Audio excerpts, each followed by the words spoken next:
परमहंस योगानंद जी भारत के महान योगी, संत, गुरु और आध्यात्मिक लेखक थे, जिन्होंने पूर्व और पश्चिम के बीच आध्यात्मिक सेतु का कार्य किया।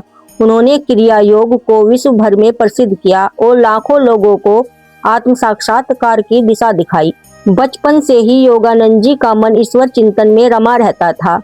वे संतों और योगियों के दर्शन की तीव्र लालसा रखते थे। किशोर अवस्था में ही उन्होंने संन्यास का मार्ग चुनने का निश्चय कर लिया। योगानंद जी को उनके जीवन में सबसे बड़ा मोड़ तब मिला जब उनकी भेंट स्वामी श्री युक्तेश्वर गिरी से हुई।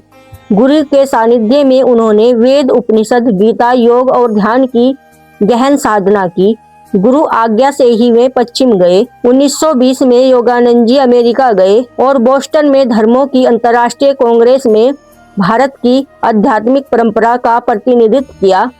वहां उनके उपदेशों ने हजारों लोगों को आकर्षित किया। उन्होंने अमेरिका और यूरोप में योग और ध्यान का प्रचार किया, क्रिया योग की दीक्षा दी, पूर्वी आध्यात्मिक विज्ञान को वैज्ञानिक दृष्टि से प्रस्तुत किया, सेल्फ रियलाइजेशन फेलोशिप की स्थापना की। इस संस्था का उद्देश्य आत्म साक्षात्कार, ध्यान, क्रिया योग, सभी धर्मों की एकता। आज भी यह संस्था विश्व भर में सक्रिय है। प्रमुख ग्रंथ योगी कथामृत। यह पुस्तक विश्व की सर्वाधिक प्रभावशाली आध्यात्मिक पुस्तकों में से एक मानी जाती है।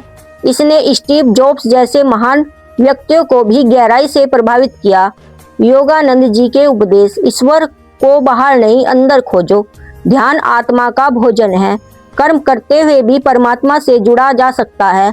सभी धर्म सत्य की ओर जाने के मार्ग है। योगानंद जी ने अंतिम समय तक मानवता को प्रेम, शांति और आत्मज्ञान का संदेश दिया। परमहंस योगानंद जी केवल एक योगी नहीं बल्कि एक युग दृष्टा थे। उन्होंने यह सिद्ध किया कि आध्यात्मिक किसी एक देश का धर्म नहीं है बल्कि संपूर्ण मानवता की धरोहर है। धन्यवाद।